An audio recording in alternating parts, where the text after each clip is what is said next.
একটা প্রজন্ম আমাদেরকে গড়ে দেন।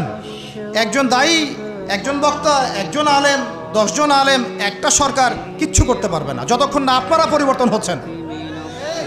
আপনাদেরকে পরিবর্তন হতে হবে। আমি এখানে জোরে গলায় কথা বলে গরম গরম বক্তব্য দিয়েও কিছু করতে পারবো না। আপনাদের সবাইকে পরিবর্তন হতে হবে, আমাদের সবাইকে পরিবর্তন হতে হবে। আজকে থেকেই 5 ওয়াক্ত নামাজি হয়ে যান, আল্লাহ তৌফিক দান করেন। কোরআন হাতে থাকবে সব সময়, যখনই সময় পাবেন কোরআন তেলাওয়াত করবেন। কোরআন আপনাকে আল্লাহর দিকে নিয়ে আসবে ইনশাআল্লাহ। সুন্নত থাকবে, চেহারা থেকে শুরু করে দাড়ি ছেড়ে দেন, দাড়ি ছেড়ে দেন, টাকটুর উপরে কাপড় উঠান। রিজিকের মধ্যে হারাম থাকলে ছেড়ে দেন, সুদ থাকলে ছেড়ে দেন, ঘুষ থাকলে বাদ দেন। যদি কারো সম্পদ অন্যায়ভাবে নিয়ে থাকেন, আজকে তওবা করে সে সম্পদ ফিরাই দিয়ে আসেন।